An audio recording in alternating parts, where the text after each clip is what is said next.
Paulus, kamu hidup di luar kasih karunia. Kalau Anda mengharapkan kebenaran itu, kamu lepas dari Kristus. Kalau kamu mengharapkan hukum 10 tadi, itu dalil. Kecuali mau berdasarkan imani saja, ya berarti kita tidak perlu diskusi. Kita tidak perlu membahas apapun. Karena apapun yang kita ceritakan ujung-ujungnya imani saja.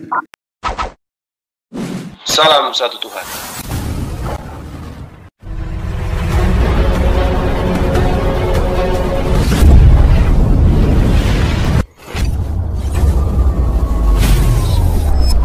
Ya, pengantar ini singkat para sahabat. Dukung semua ya sahabat-sahabat kita channel Densa News Muslim.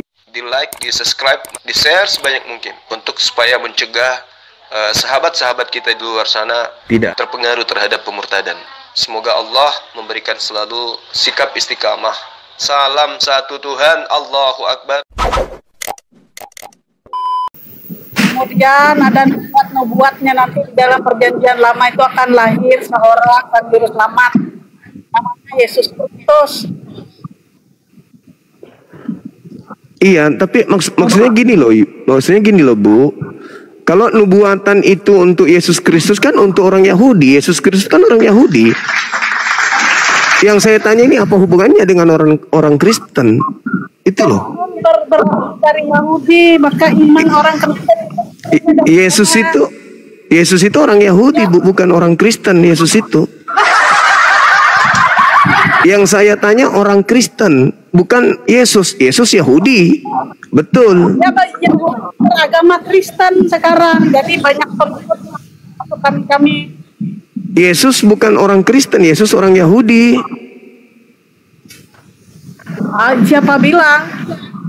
Nah, emang di mana Yesus jadi orang Kristen? Kalau Yesus orang Kristen berarti dia pengikut Paulus berarti. Kan lucu kalau Yesus yang ikut Paulus. Dulu itu pembenci Kristus, loh. Dia terdepan membunuh siapa yang menjadi pengikut Kristus. Kemudian namanya Paulus setelah dia bertobat, dia baik. Namanya Saulus dulu sebelum bertobat. Iya, itu klaim. Itu klaim Paulus, itu klaim Kristen. Bukan itu yang kita bahas, Ibu. Yang kita bahas ini apa kaitannya, apa hubungannya secara legalitas. Kalau orang Yahudi yang menggunakan kitabnya Yahudi wajar, memang kitabnya ini Kristen. Apa hubungannya coba Ibu? Saya doakan baju sama seperti Saulus bertobat menjadi Paulus. Jangan menghayal ketinggian Ibu. Ini selesaikan dulu kasus ini. Selesaikan dulu kenapa ada kitabnya Yahudi di kalian. Apa hak kalian gitu loh. Kalau orang yang tidak mengiman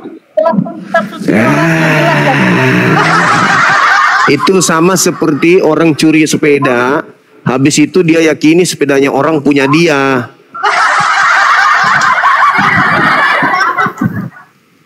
Sama itu Ibu. Yang tidak Anda mengambil milik orang, habis itu Anda klaim itu punya Anda. Apa susahnya itu? Anda hanya imani, ini punya saya, ini milik saya, tapi cuman imani doang. Tidak ada bukti. Sepeda itu milik tetangga, bukan punya Anda. Anda hanya modal iman. Oh, ini sepeda saya, ya cuman hanya klaim saja. Hanya klaim saja. Hanya klaim doang. Klaim doang. Ini sepeda saya. Jelas-jelas itu sepedanya orang, diklaim, diimani, dipercayai, diyakini punya kita. Nah, itu apa? Halu namanya, halu. Itu halu. Itu halu. Orang yang punya sepeda Anda ambil, terus Anda katakan ini punya saya. Ngotot lagi. Ngotot. Ketika orangnya mau ambil, Ibu angkat pedang. Ah, ini punya aku. Halu. Halu.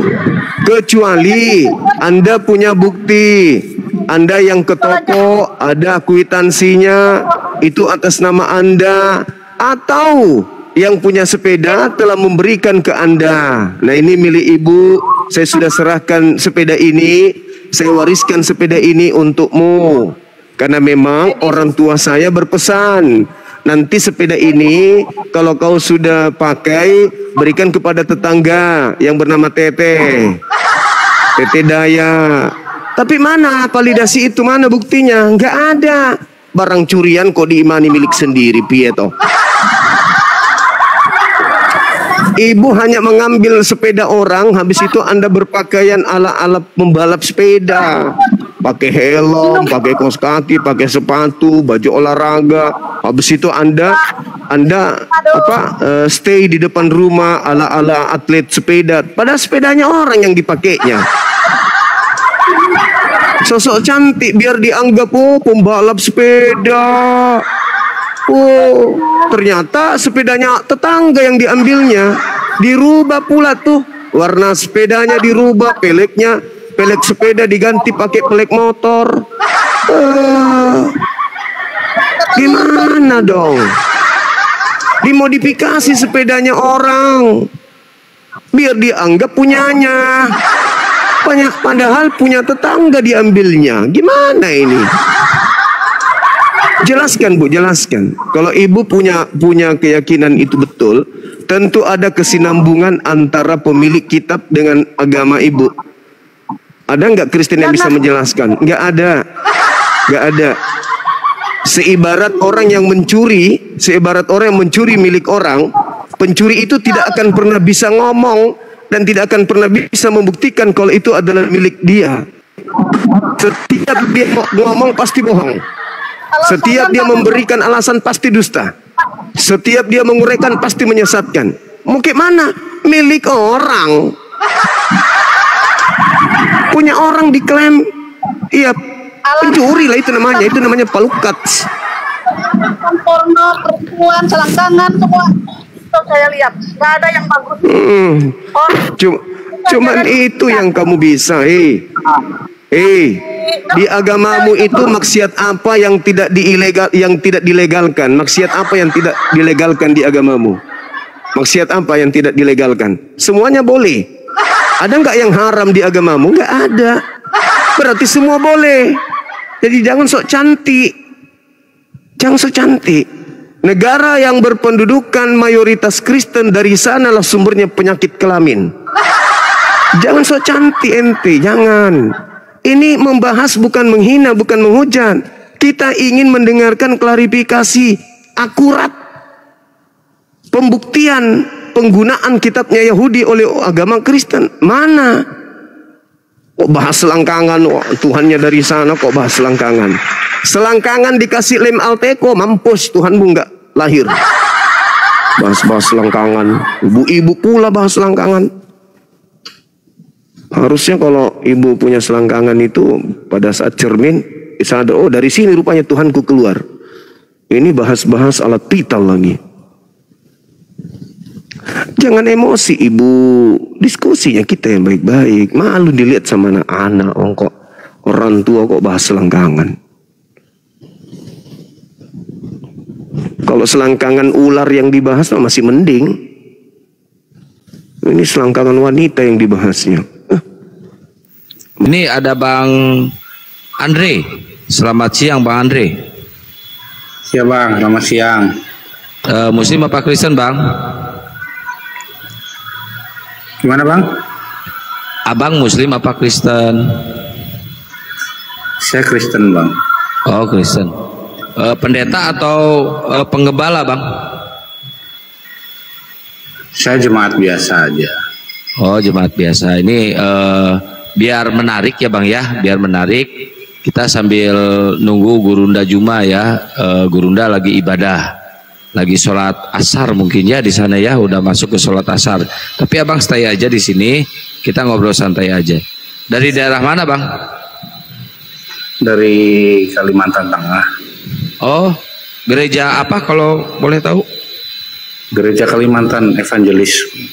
Evangelis. Oh, Protestan ya? Evangelis. Betul. Iya, Protestan ya.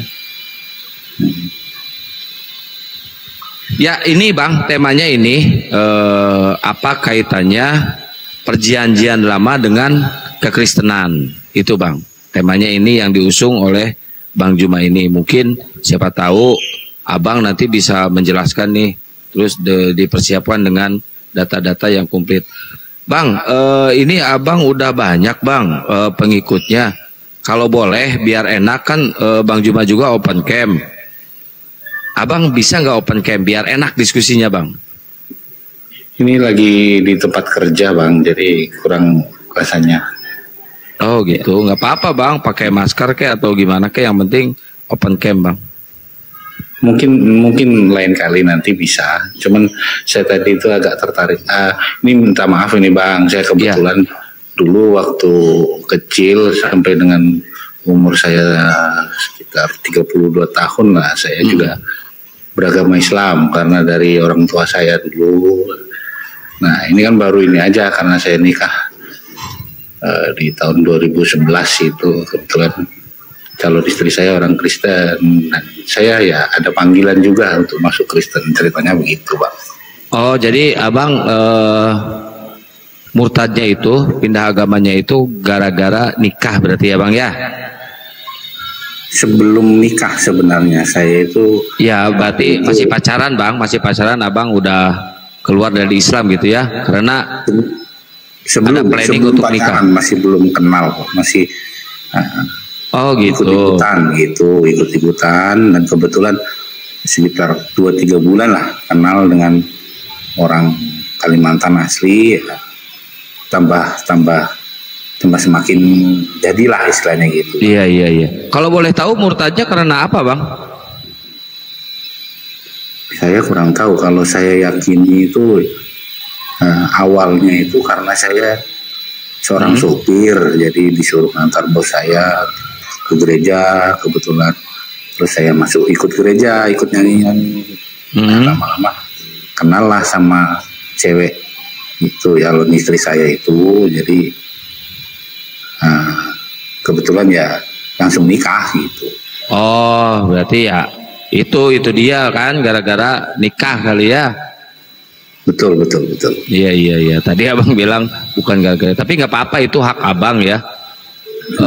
Sekiranya kalau boleh tahu ya, sebelum ke perdiskusian kita ngobrol santai dulu ya Bang ya, nggak apa-apa kan ya? Nggak apa-apa.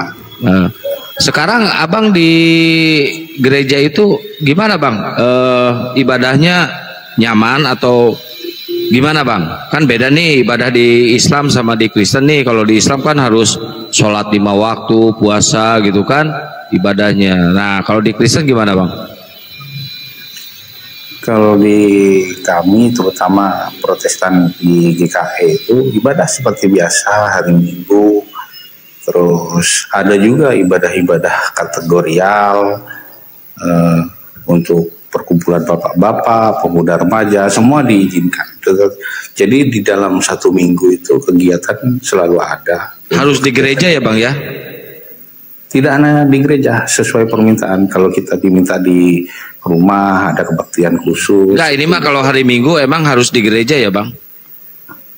Ya harus ke gereja. Iya. Kalau boleh tahu Bang, kalau boleh tahu nih, ada nggak ayat di Bible yang mengatakan ibadah harus di gereja Bang? Kalau boleh tahu nih, mohon maaf ya, saya nggak tahu soalnya saya belajar juga Bang. Kalau ibadah harus ke gereja itu kan kebetulan saya ini baru nih Bang ikut Kristennya, jadi ya ikut-ikut aja karena orang ke gereja semua, saya ikut ke gereja. Iya. Di umur kalau berapa tadi murtadnya Bang? 32 berapa? Maaf. 32. Oh berarti di Islam lama juga ya Bang ya? 32 tahun ya? Ya. Waktu di Islam Abang taat gak Bang? Suka sholat gitu? Alhamdulillah saya juga ngajar di MTQ waktu itu. Ngajar di MTQ. Berarti udah ini ya, udah apa namanya, pinter gitu ya belajar Islamnya ya Bang ya dulu ya? Bukan pinter sih, kalau kebetulan, saya bilang kebetulan juga waktu itu. Masih ada ini nggak Bang? Ada ayat di Al-Quran yang masih dihafal? Ada nggak Bang? Saya baca surat Yasin masih hafal sampai sekarang. Oh gitu ya. Assalamualaikum warahmatullahi wabarakatuh. Waalaikumsalam warahmatullahi wabarakatuh. Wah, MTQ tadi ya? Halo, iya. Bang. Betul, Oh, itu guru MTQ anak-anak berarti. kebetulan. Oh, tilawatil Quran dong. Pak De, suaranya diperbaiki dulu Pak De. Kenapa? Suara Pak De kayak mono gitu. Kadang hilang, kadang ada. Tuh. Iya, ini apa? HP sekarang itu nggak ada colokan apanya, itu kadang sering terganggu tuh Bang. Oh, di ininya ya, OTG-nya ya. Iya, di OTG-nya itu. Iya. Ya, abang Coba kan Bang, ngaji Yasin Bang. Coba ngaji Yasin Bang. bentar Bang Kian Santang. Anda kan MTQ nih, berarti guru Al-Quran, Qiraah kan gitu Bang ya? Kalau zaman saya dulu itu pakai turutan. Kebetulan yang ngajar itu hanya membantu. MTQ loh Bang. MTQ itu berarti dia itu pelajarannya adalah tentang Qiraah gitu Bang. Tentang bagaimana baca Al-Quran yang benar. Gitu loh Bang. Benar. Nah, iya. Itu kalau ini sedikit Bang, mau tanya Bang. Kalau ada non mati ketemu wawu itu bacaan apa ya Bang? Saya lupa ingat kalau salah ya, mohon dimaklumi. Ya, silakan. Begini, seingat saya. Makanya tadi saya pelan-pelan Pak De diawet-awet. Iya. Enggak, saya tanya ini kan lama murtad baru berapa hari Bang? Bukan beberapa hari Pak, saya udah 13 tahun murtadnya. 13 tahun, berarti kan jadi Islam 32 tahun kan gitu. Apa yang kita dapat dari kecil Bang, itu nggak akan bisa lupa Bang. Contohnya Anda tadi mengatakan hafal Yasin kan gitu. Nah ini masuk tentang bacaan tajwid aja Anda kayaknya agak kesusahan gitu. Iya, kebetulan saya dulu tadi saya sampaikan kan lupa ingat kalau salah. Oh ya coba saya ingat Anda apa Bang? Itu bacaan apa Bang? Saya nun mati bertemu alif itu hukumnya idhar. Terus nun mati ketemu wawu itu hukumnya kalau enggak ikhfa ya. Kalau salah tolong jangan ditertawakan Bang. Kalau enggak salah ikhfa. Ya udahlah, penonton benar apa salah aku nggak mau nggak mau menghakimi ya. Ya lanjut. Jadi udah apa ya, itu tes saya aja sih. Nah gini Bang, Anda kan tadi yakin di Kristen gitu kan. Konsep keselamatan menurut Yesus itu gimana Bang? Saya ini jemaat biasa juga Pak, jadi saya juga ngikut ya kan, kebetulan dibilang Bang Kian Santang tadi saya juga masuk Kristen juga gara-gara mau dapat istri beragama Kristen kan. Jadi atau gini saya balik, apa yang meragukan di Islam sehingga Anda merelakan menggadaikan iman Anda untuk cinta Anda gitu? Itu mungkin kelemahan saya waktu beragama Islam, saya hanya belajar mengenai cara membaca Al-Quran dengan baik dan benar, itu saja. Untuk sejarah mengenai keislaman saya buta Pak, sehingga ada kejadian umat-umat Islam kita di tanah air terutama waktu itu yang saya anggap kok begini ya kita ini Islam ya, makanya saya ada rasa kurang pas lah bagi saya gitu Bang, makanya ya udah. Bentar, kok begini Islam ya itu maksudnya gimana maksudnya? Maaf saya sebutkan aja ya. Iya. Itu zaman di Jogja yang ada ditabrak oleh organisasi Islam tertentu ya kan, ditabrak, diseret, ini kan saya hanya melihat berita-berita seperti itu. Kok gitu ya kita ini Islam ya kayaknya. Gitu. Iya. Jadi ini Bang, Anda sudah salah cara pandang, memandang agama dari pengikutnya. Iya dong. Padahal tidak boleh Bang memandang agama dari pengikutnya. Kalau memandang agama dari pengikutnya, nggak ada agama yang benar. Di Islam ada yang jahat, ada yang baik. Di Kristen ada yang jahat, ada yang baik. Kalau memandang agama dari pengikutnya, Kristen agama paling buruk nanti. Karena mayoritas pemain film porno Kristen. Gimana kalau saya pakai itu? Cocok enggak? Saya menilai Kristen dari pengikutnya. Nggak cocok kan? Jadi untuk menilai agama itu Bang, dari kitab sucinya. Baca kitab sucinya, bagaimana kita berperilaku. Baik secara muamalah, ya. Bagaimana ketika kita berlaku kepada sesama saudara kita. Itu ditengok dari ajarannya, bukan dari bagaimana perilaku umat. Seperti yang saya katakan tadi, kalau umat yang dijadikan dasar sebuah kebenaran agama, maka di dunia ini nggak ada agama yang benar. Karena sifat penganut agama itu, dia relatif. Di Islam ada yang baik, di Kristen ada yang buruk. Di Kristen ada yang baik, di Islam juga ada yang baik. Ya, jadi relatif gitu, Bang. Nah, sekarang kita kembali lagi kepada ajaran gitu. Seperti yang saya tanyakan tadi, apakah ada nih jaminan Yesus bahwa dia menjamin surga untuk orang Kristen? Itu di Perjanjian Baru ada, Pak. Ya, silakan, Bang.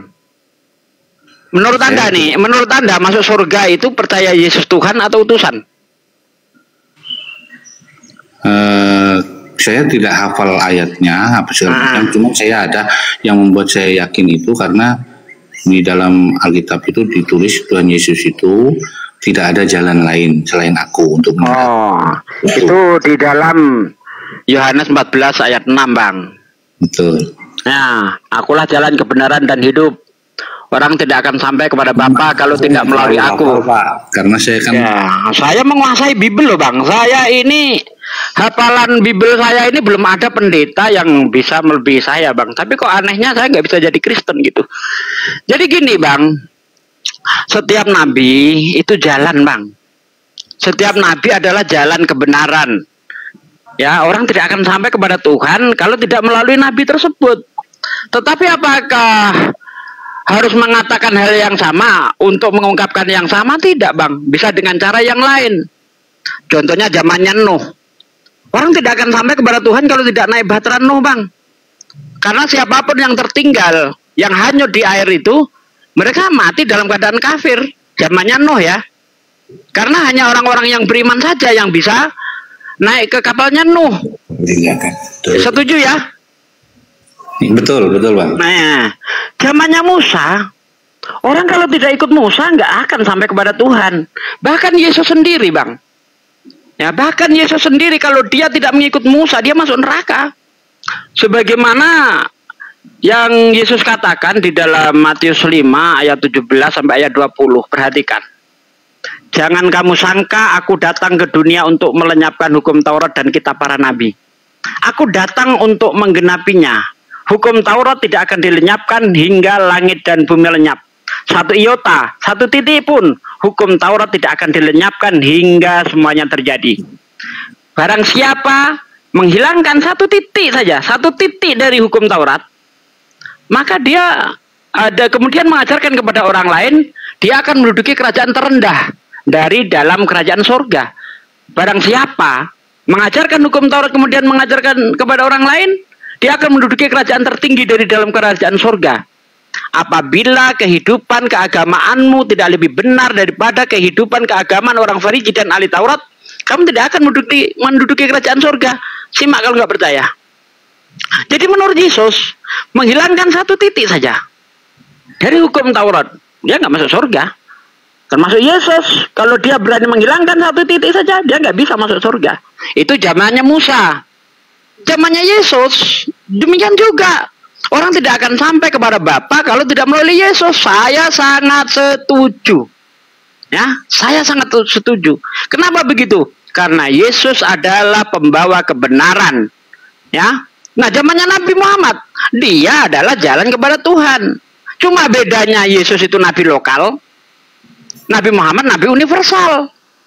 Nabi Muhammad, Yesus berkata di dalam Matius 10 ayat 4 ayat 5 ayat 4 ayat 5 ayat 6. Yesus memanggil 12 murid dan berkata, "Jangan kamu masuk ke kota orang lain atau kota orang Samaria, melainkan pergilah kepada domba yang hilang dari Israel."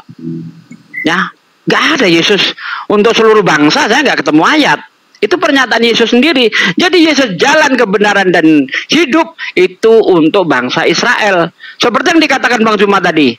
Di dalam Lukas 1 ayat 33, Yesus itu raja untuk keturunan Yakub. Nah, sekarang Nabi Muhammad, apakah dia jalan? Bahkan kata Nabi Muhammad, ini kisahnya tentang Umar yang baru saja dibacakan Alkitab oleh orang-orang Yahudi. Beliau mengadu kepada Rasulullah. Mereka baru saja membacakan kitab mereka kepadaku, ya Rasulullah. Rasulullah masam mukanya, marah. Apa kata Rasulullah? Jangan kamu percaya dan jangan kamu dustai. Ya, jangan kamu percaya dan jangan kamu dustai. Yang aku takutkan adalah itu benar tapi kamu anggap dusta, dan itu dusta kamu anggap benar. Di ujung hadis dikatakan, ya, seandainya Musa ada di antara kalian saat ini, tetapi dia tidak mengikutiku, mereka tidak beriman. Musa tidak beriman, kata Nabi. Loh, langsung nabinya loh diambil nih, nabi besar Musa. Seandainya Musa ada di antara kalian saat ini, tetapi tidak mengikutiku, Musa zalim. Nah, jadi Nabi Muhammad sekarang adalah nabi universal, nabi untuk seluruh manusia. Innaka fatalinnas. Nah, sedangkan Yesus hanya untuk bangsa Israel saja. Bahkan ketika ada perempuan yang anaknya kerasukan setan, Anda baca di dalam Matius 15 dari ayat 22 sampai ayat 27. Ya, perempuan ini berteriak-teriak, "Oh Tuhan, tolonglah aku. Anakku kerasukan setan, ia sangat menderita." Yesus cuek. Para murid lalu berkata, "Guru, mereka terus mengikuti perempuan itu terus mengikuti aku, usirlah dia." Kata Yesus, "Aku diutus hanya untuk domba yang hilang dari Israel." Lalu perempuan itu sujud menyembah dia, "Oh Tuhan, anak Daud, tolonglah aku." Kata Yesus, "Tidak layak roti bagi anak-anak dilemparkan kepada anjing." Kata perempuan itu, "Benar Tuhan, tapi anjing itu makan remah-remah yang jatuh dari meja tuannya." Kata Yesus apa? "Hai ibu, karena begitu besar imanmu, maka terjadilah seperti yang kau kehendaki." Yesus hanya untuk bangsa Israel saja, Bang. Nggak ada Yesus untuk seluruh bangsa, itu nggak ada. Nah, silakan Bang. Ya, Pak Dek, boleh izin nggak? Saya sedikit aja. Saya tadi penasaran dengan Bang, siapa ini? Bang Andre ini ya. Katanya hafal surat Yasin. Saya pengen tahu, Bang. Coba Abang bacain surat Yasin ayat 59, Bang. Wah, kalau dites begitu saya udah nggak ingat, Pak. Kalau saya kan baca Yasinnya kan dulu kan bersama-sama, jadi dari mulai awal gitu. Enggak, saya penasarannya, masalahnya tadi Abang bilang hafal Yasin katanya. Saya penasaran. Ya, Bang Kian Santang, kalau dites gitu memang susah. Begini, nggak bisa. Coba Gini Pak Dek, kalau dia tadi kan mengatakan dia guru MTQ terus hafal Yasin. Masa surat Yasin ayat 59 padahal cetek banget gitu kan, nggak bisa. Ya, tapi nggak apa-apa lah, itu hak Anda mau mengatakan Anda mantan guru, terus mantan kiai, mantan ulama, mantan malaikat juga, saya percaya ke Anda. Udah silakan. Saya pernah ngajar anak-anak. Iya Bang. Iya. Gitu.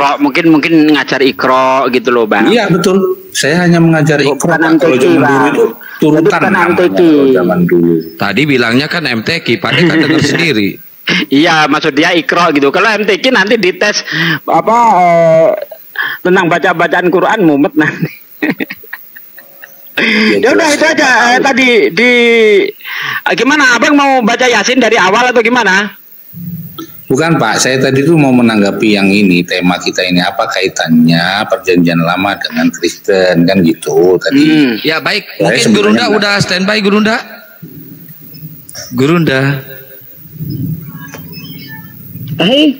Oh belum standby. Ya, biar apa Bang Kian Santang, biar ditanggapi dulu pernyataan saya itu tadi. Silakan Bang. Inti yang saya sampaikan adalah bukan cuma Yesus jalan satu-satunya. Setiap nabi adalah jalan. Tapi sayangnya Yesus hanya untuk bangsa Israel saja. Itu dalil-dalil yang saya ungkapkan tadi itu. Tapi pengajaran di Kristen kami Pak, di gereja itu kami ini adalah Israel secara rohani. Seperti itu. Itu benar loh Pak, saya sampaikan itu. Ya, karena saya kan di gereja, jadinya di gereja-gereja kami itu disampaikan, ya kamilah Israel. Ya, itu dogma Bang. Tapi secara tertulis nggak ada. Di mana Kristen dikatakan Israel rohani itu? Nggak ada Bang. Ya, jadi janganlah mau dibodoh-bodohi gitu Bang. Anda kan mantan Islam, seharusnya Anda itu kritis gitu loh. Kritis. Anda gali betul. Bagaimana sih masuk surga menurut Yesus? Adakah Yesus mengatakan, sembah aku, kamu akan masuk surga. Akui aku Tuhan, kamu akan masuk surga. Kemarin saya nantang tuh ada pendeta itu. Kalau kamu bisa buktikan menyembah Yesus itu jalan masuk surga, saat ini juga saya akan live TikTok sambil ngesot 100 kilo. Itu tantangan saya kepada pendeta. Nggak ada yang bisa menunjukin. Karena kenapa saya itu menantang seperti itu? Karena Yesus dengan jelas berkata di dalam Yohanes 17 ayat 3, cara mendapat hidup yang kekal itu seperti apa? Inilah hidup yang kekal itu, yaitu mereka percaya bahwa engkau, kata Yesus, bahwa engkau satu-satunya Tuhan yang benar. Itu kata Yesus, satu-satunya Tuhan yang benar. Dan mengenal aku, Yesus Kristus yang diutus. Itu syarat masuk surga menurut Yesus seperti itu. Percaya satu Tuhan dan percaya Yesus hanya utusan saja. Kalau Anda bisa buktikan di mana percaya aku Tuhan akan masuk surga, tunjuklah. Saya tidak hafal ayatnya, tetapi saya Silakan. hanya dengar. Nanti saya yang kasih tahu ayat mana. Betul. Itu waktu Tuhan Yesus itu dibilang kamu adalah anak Allah, dia tidak menolak.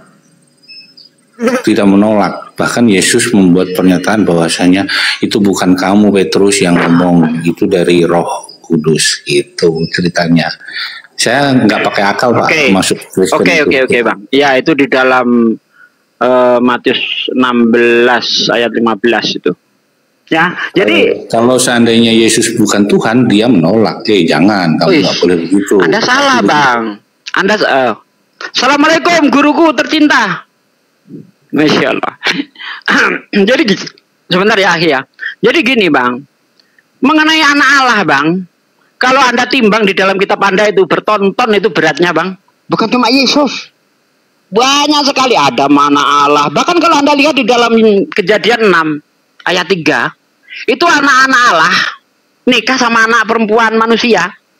Ketika anak-anak Allah itu melihat anak perempuan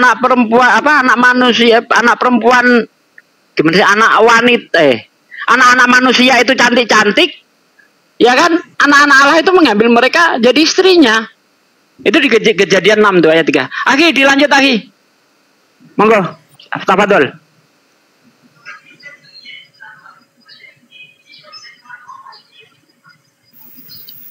Ini mau menanggapi masalah ini Gurunda, tema ini.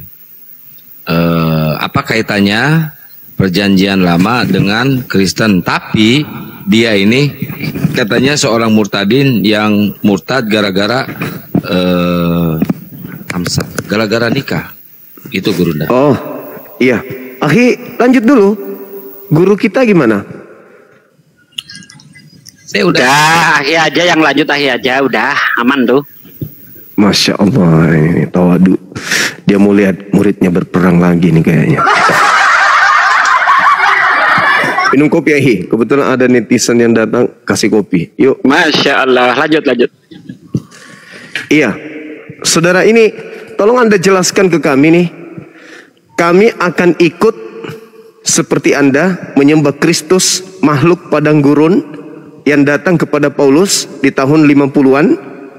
Kalau saudara bisa menjelaskan apa hak paten, sahihnya, absahnya gereja mengambil kitabnya orang Yahudi. Kalau Anda bisa menunjukkan benang merah dari nabi-nabi Yahudi, dari misalnya nabi besar Yakub, Daud, Salomo, Harun, terus siapa lagi? Nabi-nabi kecilnya yang memberikan indikasi kuat bahwa kitab yang mereka terima dari Elohim itu juga diperuntukkan untuk orang-orang Yahudi. Untuk orang-orang yang ada di Roma sana, di Vatikan. Kalau tidak, berarti Anda hanya menggunakan hasil curian untuk menjajakan makhluk padang gurun yang ngaku Kristus itu. Silakan, saya ingin mendengarkan seorang murtadin membela keyakinannya dan memberikan penjelasan bahwa gereja menggunakan kitabnya orang Yahudi itu karena memang ada validasi. Waktu dan tempat, silakan Miki. Lanjut. Yang dimaksud kitabnya orang Yahudi itu perjanjian lama, Bang? Iya, itu perjanjian baru. yang disetting oleh bapak-bapak gereja dengan istilah perjanjian lama supaya memberikan kemudian ruang kepada surat-surat kepompong yang ditulis oleh wartawan-wartawan lepas yang Yesus sendiri tidak kenal siapa penulis-penulis kitab itu, bahkan Yesus tidak kenal kitab-kitabnya orang Kristen. Perjanjian lama di mata gereja justru adalah perjanjian baru bagi Bani Israel dari Tuhannya. Silakan Anda jelaskan kepada kami ingin tahu. Jadi yang dimaksud kitabnya orang Yahudi itu yang mana, Bang? Kitabnya orang Yahudi itu dari kitab Kejadian sampai Meliaki. Di kitab Kejadian itu, ini kan apa kaitannya perjanjian lama dengan Koten nih ceritanya? Iya. Nah, jadi di perjanjian lama itu jelas kaitannya ada. Kenapa? Karena dari mulai kita, kalau saya ini Kristennya jemaat biasa, Bang, cuman jadi ngomongnya ngawur aja, nggak hafal Alkitab yang begini-begini itu, Bang. Jadi kebetulan saya baru 13 tahun masuk Kristennya. Jadi maksud saya begini, Bang, di dalam perjanjian lama, kitab Kejadian itu sampai dengan Maleaki itu ada dituliskan bahwasanya apa? Bahwasanya kita ini orang Kristen itu ngomong apa lagi? Saya grogi, Bang. Jadi jelas ada kaitannya antara perjanjian lama dengan perjanjian baru, karena di dalam 10 hukum Taurat itu, 10 hukum Tuhan itu juga dikatakan bahwasanya kita itu tidak boleh menyembah Allah lain seperti itu kan.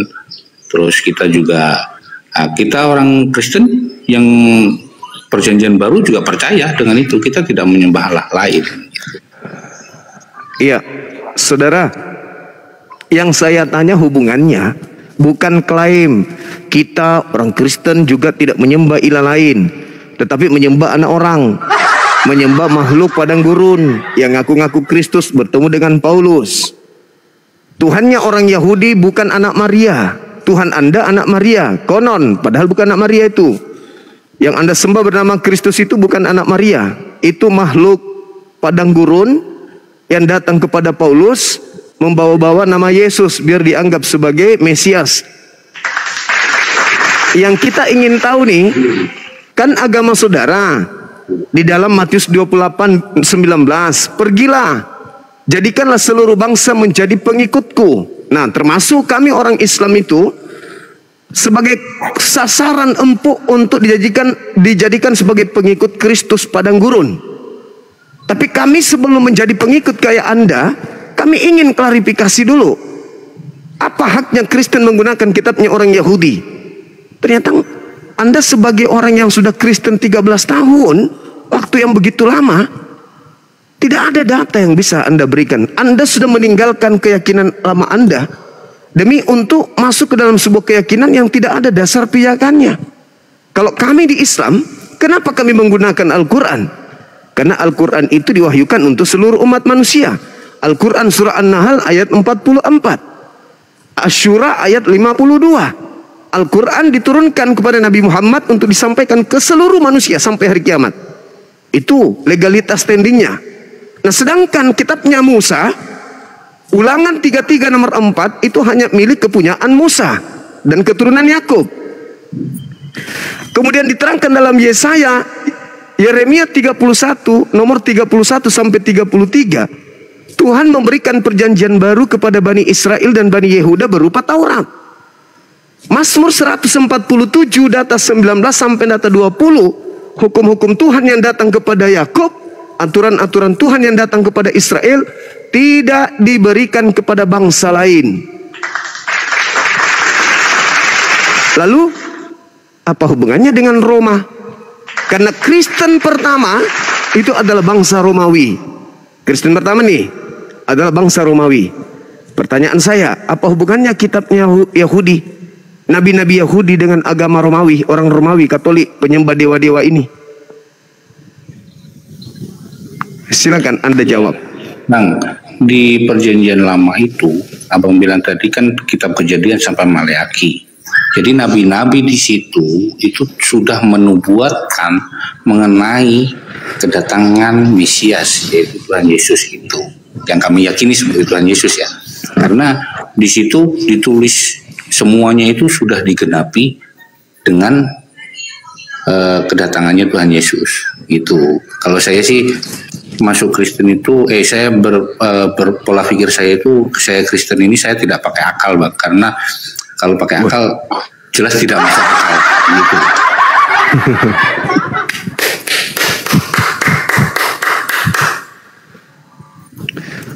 Jadi gini saudara, kalau Anda mengatakan ada nubuat, nubuat itu adalah ramalan. Ramalan untuk yang punya kitab, bukan ramalan untuk Roma. Ya, jadi tapi susah kalau kita berdiskusi, Anda tidak menggunakan akal, apa yang mau dibahas? Mending kita pakai bahasa tubuh. Berarti kan ada kaitannya, pasti ada kaitannya antara perjanjian lama dengan perjanjian baru. Karena nggak ada kaitan. Lama, Nabi Yeremia sudah menubuatkan mengenai kelahirannya Tuhan Yesus sampai dengan meninggalnya sampai dengan bangkitnya. Itu sudah ditulis. Ya itu kan iman, Bang. Itu iman, bukan akal. Kalau iman ya anak kambing juga Anda bisa tuhankan. Buku matematika Anda bisa jadikan sebagai firman Tuhan. Kalau bukan akal. Masalahnya ketika kita berbicara mengenai kitabnya orang Yahudi, apa yang diceritakan dan ruang lingkup yang ada di dalamnya itu hanya bercerita tentang Nabi Yakub dan keturunannya. Tak ada yang lain. Kalau Anda mengatakan ada hubungannya, saudara, perjanjian lama Tuhan dengan Bani Yakub itu adalah Tuhan menjanjikan membebaskan mereka dari tanah Mesir dan mengantarkan kepada tanah yang dijanjikan kepada mereka. Itu perjanjian lama. Perjanjian baru Tuhan kepada Bani Israel memasukkan hukum Taurat ke dalam batin setiap Bani Israel dan Bani Yehuda. Tergenapi antara perjanjian lamanya Yahudi, perjanjian barunya Yahudi sudah genap. Di dalam Ulangan 4 nomor 2 nomor 3, jangan kau menambahi perjanjianku, jangan kau kurangi perjanjianku. Sudah genap itu, gak boleh lagi ditambah-tambah. Yahudi memiliki perjanjian lama, Yahudi memiliki perjanjian baru. Dan perjanjian baru yang dimaksud adalah hukum Taurat. Bukan Roma, Galatia, Filipi, Lukas, Markus, Matius, bukan itu. Itu adalah surat kabar yang dituliskan oleh pewarta yang Yesus pun tidak kenal mereka. Sedangkan kedatangan Yesus adalah untuk mengajak Bani Israel yang meninggalkan perjanjian baru yaitu Taurat agar kembali kepada hukum perjanjian baru mereka. Jadi tidak ada hubungannya sama sekali dengan Kristen, nggak ada. Sejarah berpindahnya antara kitab Taurat kepada orang Kristen itu bermula di Mesir, Alexandria. Siapa yang ada di Mesir? Orang-orang Yahudi yang sudah tinggal di sana yang tidak mengerti lagi bahasa Ibrani. Diterjemahkanlah kitab Taurat itu dalam bahasa Septuaginta, diedarkan kepada mereka. Dari sanalah di abad ketiga sebelum Masehi turun temurun di Mesir, lalu berpindah ke Roma dan seterusnya. Akhirnya dikoreksi. Pada abad keempat dijadikanlah kemudian kitab perjanjian kitab Septuaginta ini sebagai perjanjian lama oleh Katolik, oleh gereja, kebijakan gereja, dan surat-surat yang lolos di kanon ini dijadikan sebagai perjanjian baru. Dikawinkanlah kitab itu, jadilah Biblika. Hanya itu dasarnya. Tapi tentang pemberitaan secara histori itu tidak ada nubuat bahwa kitab orang Yahudi itu nantinya akan diberikan kepada orang Roma Katolik. Itu nggak ada, Bang. Makanya tidak ada orang Kristen, pastor, pendeta, murtadin atau apapun namanya yang bisa membuktikan validasi atau pengesahan bagaimana mereka bisa menggunakan kitabnya agama lain, yaitu agama Yahudi. Begitu, saudara. Silakan. Tadi Bang Juma bilang mengenai nubuatan itu ramalan gitu. Itu kalau bagi saya sih bukan ramalan, itu penglihatan yang diberikan oleh Tuhan nanti akan datang. Mesias itu seperti itu, Bang. Bukan Ya. ramalan, Bang. Itu penglihatan dari Tuhan. Bahasa kita, Bang, bahasa orang Indonesia itu ramalan. Tapi ramalan ini bukan ramalan manusia biasa. Itu ramalan nabi. Nabi yang meramalkan, maka dia naik status menjadi nubuah. Penglihatan. Penglihatan tentang hal yang akan terjadi atau yang telah terjadi. Itu nubuah. Nah, nabi-nabi menerima kemudian nubuah, penglihatan dari Tuhan, menceritakan tentang masa depan. Ternyata kitabnya Yahudi hanya membahas tentang masa depan Bani Israel. Bang, dibilang saya katanya bukan murtad. Nama saya sampai sekarang di KTP nama saya itu Ahmad Taufik. Ya nggak apa-apa, Bang, nggak apa-apa. Jadi ini banyak yang ngomong itu bukan murtad, itu menyamar katanya. Memang benar-benar ya terserah lah kalau itu dibilang katanya gara-gara selangkangan. Ya, tapi dengan Anda mengatakan Kristen tidak bisa dibahas dengan akal, itu saya sudah pastikan Anda memang murtadin. Iya, karena belum ada orang menjadi Kristen karena proses berpikir. Belum ada, Bang. Bahkan Anda sendiri mengakui untuk masuk Kristen ya tidak boleh berpikir, nggak boleh pakai akal. Betul itu. Belum ada Ya, orang menurut murtad saya tidak karena proses menggunakan berpikir akal, belum. karena akal Ya. saya tidak akan nyampai dengan Tidak akan teknologi nyampe Tuhan, karena bahwa memang fikir tidak masuk Tuhan. akal, Pak. Tidak akan pernah bisa. Karena kenapa? Akal itu serpihan cahaya pencipta langit dan bumi yang dititipkan di kita untuk mendeteksi benar salah, benar salah. Ketika ada sesuatu yang salah yang tidak bisa dideteksi oleh akal kita, lalu kita percayai, maka jatuhnya kepada apa? Angan-angan, imani saja. Nah, untuk mensiasati supaya kita kelihatan keren, maka bahasanya karena saya karena saya tidak bisa untuk memikirkan. Padahal memang mau profesor seperti apapun memang nggak bisa sampai akarnya ke sana. Karena bagaimana mungkin seekor kucing Anda mengatakan ini adalah gajah? Anda lantas mengatakan, oh ini saya tidak bisa menjelaskan pakai akal. Kenapa? Karena saya punya akal belum sampai ke sana. Memang nggak akan pernah sampai. Karena kadarnya kucingnya kucing, gajah ya gajah. Bagaimana mungkin Anda ingin mengatakan ini adalah kucing, padahal itu adalah ayam? Ini yang dipakai oleh orang Kristen. Makanya ketika dia menjelaskan tentang Yesus, Yesus itu adalah 100% manusia, 100% Tuhan. Sama seperti ketika memperlihatkan HP. HP ini adalah 100% HP dan 100% bola kaki. Itulah yang dimaksud saya tidak menggunakan. Saya beriman itu saya tidak menggunakan akal. Yesus itu 100% manusia, 100% Kristen. Anda Itulah bukan akal tidak manusia, menggunakan memang akal, Bang. Tapi apakah mustahil Tuhan itu bisa jadi manusia? Mustahil, Bang. Itu Tuhan mah mustahil. segala-galanya, Bang. Kata siapa? Tuhan maha segala-galanya. Dia menciptakan dunia beserta isinya saja mampu. Apalagi cuma menjadi manusia. Jadi menurut saudara tidak ada yang mustahil bagi Tuhan? Tidak ada yang mustahil. Berarti ada itu, Tuhan nyanyian kami itu di nyanyiannya berarti- itu ada yang mustahil begitu. Berarti Tuhan Anda bisa menciptakan Tuhan yang baru, yang lebih besar, yang lebih kuasa dari dirinya. Bisa kalau dia mau. Loh, bagaimana ini? Itu bukan Tuhan, Bisa, Pak, Bang. namanya. Itu namanya makhluk. Itu makhluk, Pak. Bisa membuat rumah kayak saya ini. Bisa membuat rumah yang lebih besar dari badan saya. Tapi pada saat saya membuat rumah, itu bukan saya. Itu adalah pribadi baru. Jadi kalau Tuhan Anda bisa menciptakan Tuhan yang lebih bagus, yang lebih besar, yang lebih maha kuasa, itu konsep lawak-lawak. Itulah kami sebagai orang Kristen itu gila, Bang. Gilanya orang Kristen itu seperti itu. Kalau Abang tadi menanyakan, bisa nggak Tuhan menciptakan Tuhan yang lebih besar? Bisa. Karena pikiran kita sebagai manusia tidak mampu. Kalau Tuhan mau bisa kok, Bang. Iya. Begitu Gila, juga Bang. kalau Tuhan Anda bisa jadi setan, bisa. Kalau dia mau bisa, Bang. Gimana? Oh, bisa. Ya. Dan Anda tidak bisa menyelami hati Tuhan Anda kan?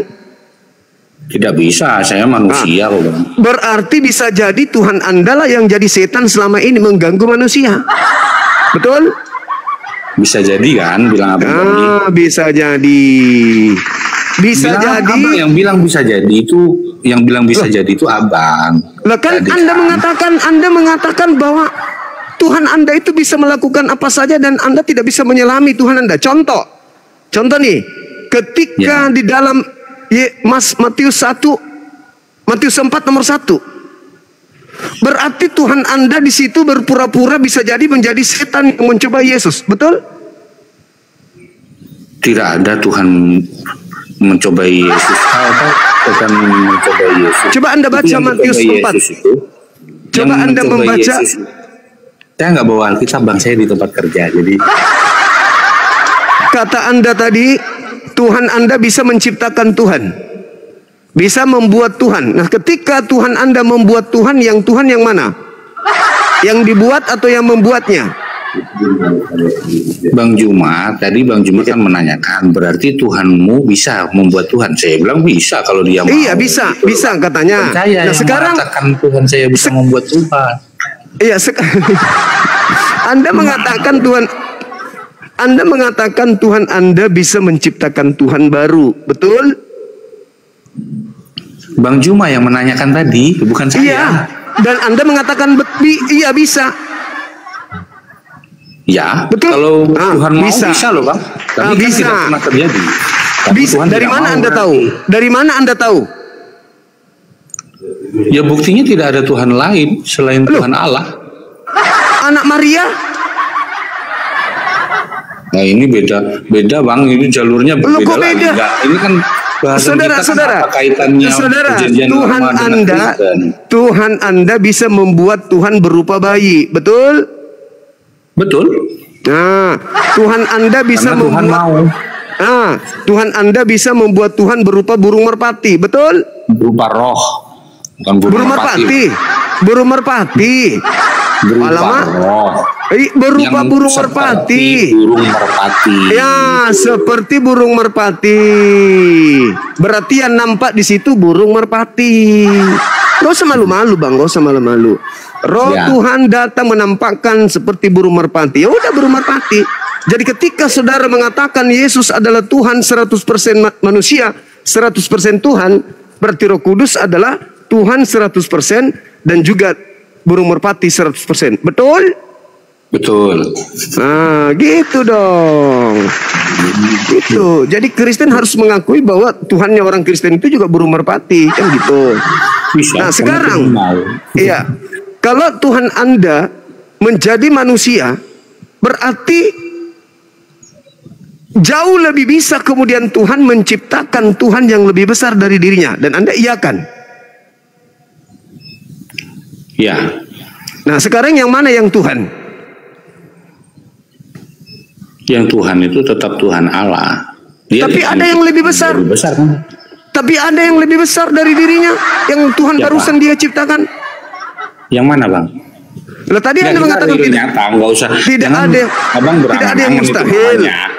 Tidak ada yang mustahil. Tuhan yang lebih besar. Katanya tidak ada yang mustahil bagi Tuhan Anda. Makanya saya tanya, kalau Tuhan Anda menciptakan Tuhan yang jauh lebih besar dari dirinya, bisa nggak? Anda mengatakan bisa. Nah, sekarang kalau bisa, yang mana yang Tuhan? Yang Dia ciptakan lebih besar, lebih kuasa dari dirinya, atau dirinya yang mana yang lebih kuasa? Yang mana yang lebih Tuhan? Bang, begini, tapi kan kita ini berangan-angan nih, seandainya Tuhan itu mau menciptakan. Loh, Tuhan bukan angan-angan, saudara. Anda salah. Anda salah kalau Anda mengatakan Tuhan yang lebih besar kecuali Anda salah kalau Anda mengatakan Anda lagi berangan-angan. Aku siap syukran. Kenapa? Karena nyata Tuhan Anda bisa menjadi manusia. Itu nyata tuh. Dan itu Tuhan Anda besar, Tuhan menjadi manusia lebih kecil. Lebih besar. Tuhan menjadi lebih kecil. Tuhan yang menjadi manusia aja, nggak usah lebih besar lebih kecil. Lah kan Tuhan maha besar, Bang. El Gibor. Allah itu maha besar. Yang ditulis itu Tuhan menjadi maha kuasa. Ya. Nggak ada yang lebih besar lebih kecil. Yesus mengatakan Bapakku lebih besar daripada aku. Ya, itu Tuhan Yesus yang ngomong. Iya, berarti Tuhan Anda ada yang besar, ada yang kecil. Ya. Nah, berarti Tuhan Anda menciptakan Tuhan kecil, betul? Tuhan Yesus, bukan Tuhan kecil. Iya kan Anda yang Tuhan besar, abangku. Iya.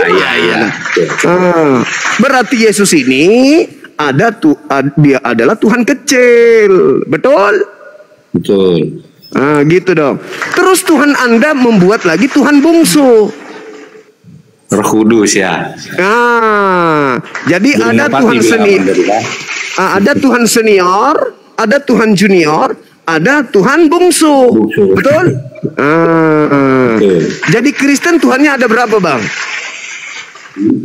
Ada 3. Bagus. Ini baru Kristen yang betul. Saya salut. Anda tidak rugi menjadi murtad karena Anda mewakili Kristen dengan jujur. Karena Kristen yang sesungguhnya adalah Anda. Andalah Kristen sejati. Yang lainnya itu munafik, pembohong, pendusta. Kristen yang benar adalah Anda. Harusnya Anda yang dilantik menjadi pendeta paling besar di Indonesia ini. Kenapa? Karena Anda adalah cerminan ajaran Katolik, ajaran Bang, jadi Kristen. Pendeta, Bang, berat beban pendeta itu, Bang. Iya, tapi Anda yang paling benar di antara semua Kristen, yang paling jujur itu Anda, yang lainnya pembohong semua. Saya bilang iya karena saya memimpin doa makan saja sama anak saya. Saya bilang dalam nama Tuhan, terus anaknya, Allah Bapa, nama Roh Kudus. Saya selalu menyebut itu. Makanya saya iya. Berarti 3. Kami sudut pandang abang itu memandang Tuhan kami ada 3. Ya saya iyakan aja. Karena kalau tidak 3, Bang, pada saat Yesus netek ke ibunya, kalau cuma 1 nih Tuhan Anda nih, pada saat Yesus netek ke ibunya, maka pencipta langit dan bumi netek. Itu loh. Pada saat Yesus kemudian mati, berarti Tuhan alam semesta kehilangan Tuhan karena Tuhan lagi mati. Maka Kristen yang paling jujur di dunia ini yang pernah saya temui hanya saudara Andreas. Yang lainnya pembohong. Yang lainnya pembohong. Kita tidak bisa menggunakan akal pikiran kita. Pendeta-pendeta itu pendusta. Maksud dan tujuan Tuhan. Jadi Tuhan itu, abang bilang Tuhan Yesus netek. Itu kan kehidupan kita manusia di dunia ini. Ya itu namanya itu tidak masuk akal. Itu Tuhan gak itu yang netek? Tuhan Yesus itu waktu kecil itu netek. Iya benar. Itulah yang dimaksud ketidak masuk akalan kita di dunia. Karena kita tidak sampai memikirkan pola pikir Tuhan. Iya betul. Berarti sama seperti misalnya seperti contoh begini, Bang. Nanti di akhir zaman kita akan diadili satu orang sekian, yang umurnya 50 tahun itu kira-kira komputernya seberapa besar ya? Kira-kira flash disknya berapa giga? Itu tidak bisa akal pikiran kita manusia menerjemahkan teknologinya Tuhan. Itu maksud saya yang tidak masuk akal. Saya tidak menggunakan akal masuk Kristen. Iya. Saya ulang lagi nih, Bang. Berarti Kristen yang benar adalah Kristen yang tidak menggunakan akal. Betul? Betul. Tidak perlu pakai akal orang Kristen. Yakin Yesus adalah Tuhan yang dijanjikan oleh Allah Bapa melalui nubuatan nabi-nabi sebelumnya. Dia harus lahir, mati, dan dibangkitkan. Saya tidak menggunakan akal. Jadi menurut abang ini, bagaimana dengan agama sebelah kita yang menganggap bahwa Tuhannya itu adalah seekor sapi? Benar enggak menurut Anda? Agama Hindu ya? Iya. Benar nggak menurut Anda bahwa mereka menuhankan sapi itu? Ini maaf Bang, saya biarpun saya dulu beragama Islam, saya seorang murtadin, saya juga tidak mau membahas tentang agama Islam. Saya takutnya jadi menjelek-jelekkan agama saya yang dulu karena ada yang baru. Saya pengen membahas. Nggak bisa Anda menjelekkan Islam, Bang. Tidak bisa Anda menjelekkan Islam karena tidak ada kejelekan di Islam. Karena saya tidak ada kejelekan di Islam. Saya nanti saya ini agama dulu begini. Mentang-mentang ada yang baru gitu. Saya tidak mau seperti enggak. Di Islam Kristen saja. Enggak ada kejelekan di Islam itu, enggak ada. Susah Anda menemukan itu karena memang enggak ada. Yang saya tanya, bagaimana pendapat Anda dengan orang-orang yang menyembah sapi? Itu pertanyaan saya. Saya tidak mau sahabat tentang agama orang lain. Saya kepingin tentang agama Kristen saja, Bang. Kenapa Bang? Kenapa Anda nggak mau memberikan komentar? Perintah daripada Tuhan Allah, Tuhan Yesus juga memerintahkan bahwasanya itu yang berhak itu menghakimi siapa yang benar, siapa yang salah itu hanya Tuhan Yesus. Oh begitu. Saya tidak mau membahas orang lain. Iya. Kan saya nggak tahu siapa yang benar yang salah. Yang tahu itu hanya Tuhan Yesus, Bang. Ah gitu. Iya. Nah sekarang kita kembali kepada tema kita, Abang. Sebagai seorang Kristen, Anda bisa nggak menjelaskan kepada saya apa validasinya orang Kristen ini yang agamanya aneh, yang agamanya tidak masuk akal, dengan kitabnya orang Yahudi. Sementara kalau kitabnya orang Yahudi itu harus prioritasnya akal, bukan yang lain. Orang bodoh itu di kitabnya orang Yahudi itu dicaci maki habis. Kalau orang Bang, tadi Abang bilang juga sudah dikatakan kan, jadi di dalam disuruh berpuasa apa segala macam. Ini yang saya alami pribadi ya. Kami Kristen terutama gereja Kalimantan Evangelis ada yang puasa sampai sekarang. Bahkan saya sendiri kemarin bukan kaitannya Bang, kaitannya kitab Yahudi. Coba dengar dulu.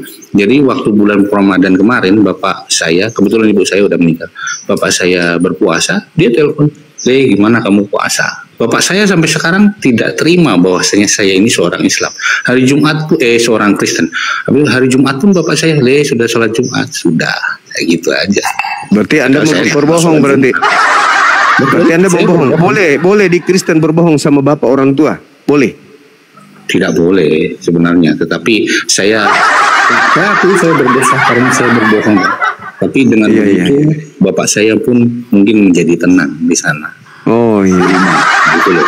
Oke, sekarang kembali ke tema. Bapak saya di Jawa. Iya, kembali ke tema. Apa haknya orang Kristen mengambil terjemahan kitabnya agama Yahudi? Nah, saya kurang paham itu Bang. Maaf aja Bang.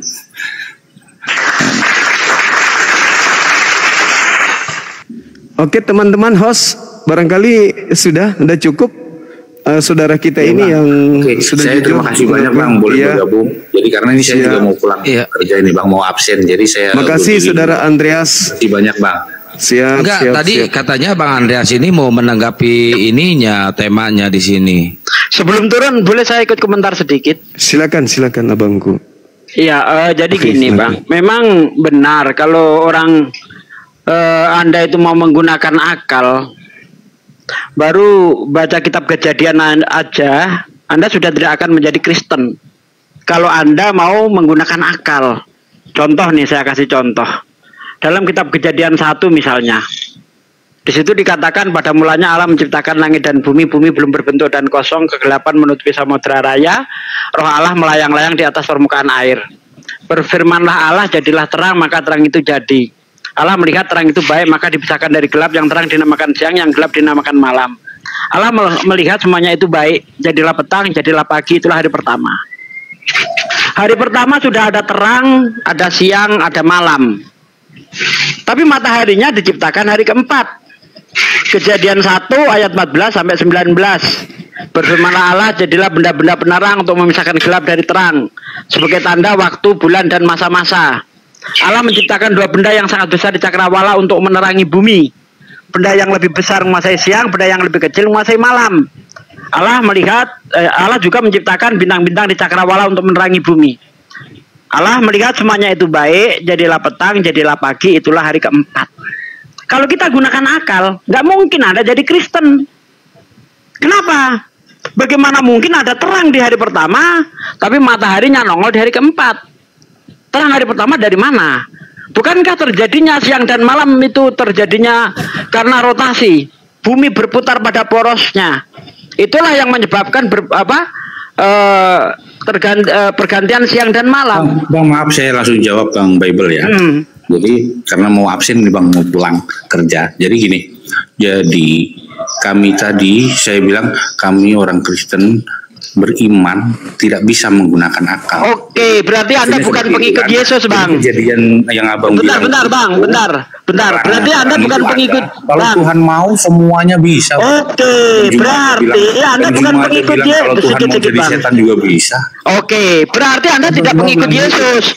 Karena Yesus berkata di dalam Markus 12 ayat 29 dan 30-31, kasihilah Tuhan Allahmu dengan segenap akal budimu.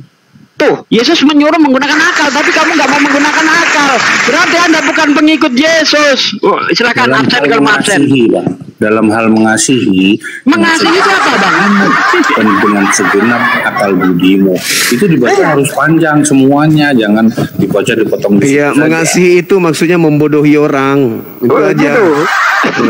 Menipu orang, mengasihi orang itu mengasihi, ya. Itu harus maksudnya di Kristen. Abang-abangku yang kalau di Kristen itu mengasihi itu maksudnya membunuh akal manusia, membukul akal anak-anak keturunan kita supaya menjadi bodoh menyembah makhluk, itu maksudnya. Begitu. Jadi di Kristen Bang, itu ya. Jadi definisi benar definisi benar itu antara pernyataan dengan kenyataan harus sesuai. Itu namanya benar. Contoh nih, saya bilang korek, bener enggak, Bang? Benar. Lah, ini bukan korek ini. Pernyataan saya ini korek. Atau gini aja lah. Saya bilang ini rokok. Oke. Saya bilang ini rokok. Saya bilang ini rokok. Benar apa salah? Benar, salah. Menurut Kristen salah. Benar. Salah lah, Bang, itu. Menurut Kristen benar. Berarti antara pernyataan dan kenyataan salah. Nggak sesuai, makanya dibilang nggak benar, ya. Nah, yang benar apa? Antara pernyataan dan kenyataan sama. Ini HP, baru benar. Kalau Kristen itu kucing juga bisa kalau di Kristen. Bang, kalau saya beriman bahwasanya Yesus itu adalah Tuhan Allah sebagai juru selamat saya, apakah saya salah, Bang? Iman saya berkata begitu loh. Iya, tapi iman dasarnya itu akal. Lanjut. Iman itu bukan standar untuk menentukan ini benar ini salah. Bukan iman. Kalau iman bisa jadi standar sebuah kebenaran, maka ketika Bang Zuma bertanya kepada Anda apakah orang menyembah sapi itu benar, Anda harus jawab benar karena berdasarkan iman. Karena kebenaran tolak ukurnya adalah akal, bukan iman. Gitu loh, Bang. Ada orang nyembah kaleng kerupuk, itu Tuhan katanya. Berdasar iman mereka benar. Tapi berdasarkan akal, apakah itu benar? Iman bukan tolak ukur kebenaran. Tolak ukur kebenaran adalah akal. Ketika akal itu sesuai dengan apa yang kita sampaikan, maka diterima. Tapi kalau tidak sesuai, tidak bisa diterima. Makanya di dalam Al-Quran kita dituntut afala tawakilun. Apa kamu nggak menggunakan akalmu? Afala tafakarun. Apa kamu nggak mikir? Hanya Islam satu-satunya agama yang sesuai dengan akal. Agama yang sesuai dengan realistis. Ketika orang tidak mau menggunakan akalnya, itu orang sakit, Bang. Ya, orang yang dipaksa untuk mengimani sesuatu yang tidak masuk akal, itu sakit di otak, Bang. Contoh nih, saya bilang 1 tambah 1 harus kamu imani 3, sakit otakmu, Bang. Kalau kamu itu percayai, sakit di otak, Bang. Karena akan bertentangan, perang terus dengan akal kita. Tidak mungkin dong 1 tambah 1 sama dengan 3. Yang betul 1 tambah 1 sama dengan 2. Jadi agama yang membawa kedamaian itu agama yang membawa akal. Agama yang tidak sesuai dengan akal, agama yang membawa orang sakit. Gitu, Aki, lanjut. Ya, baik. Ya. Saya rasa izin ya, teman-teman, saya mau minum nasi dulu, Gak bisa, terhalang. Saya rasa sudah ya Pak Andre. Tadi Pak Andre udah jujur mengatakan murtad harus hilang akal. Saya kasih aplaus buat Bang Andre, keren banget. Dan saya ucapkan selamat kepada Bang Andre telah menyembah Tuhan yang sudah mati terkutuk di kayu salib. Ya, selamat sore ya Pak Andre ya. Selamat beraktivitas. Terima kasih Bang Juma. Ya, sama-sama Bang. Memang benar-benar. Kalau orang mau menggunakan akal tidak mungkin bisa murtad. Itulah yang saya katakan bahwa Kristen yang paling benar di Indonesia baru satu yang kutemui barusan tadi itu. Itulah Kristen yang sesungguhnya, yang sebenar-benarnya Kristen itu. Yang lainnya itu cuma memaksakan sok-sok cantik, sok paten biar dianggap benar, memaksakan keadaan tapi tidak sesuai dengan akal. Itu teman-teman, benar kali itu tadi. Tapi saya minum kopiku dulu. Ini Gurunda barusan apa? Minum Minum nasi. Minum nasi. Oh, kirain minum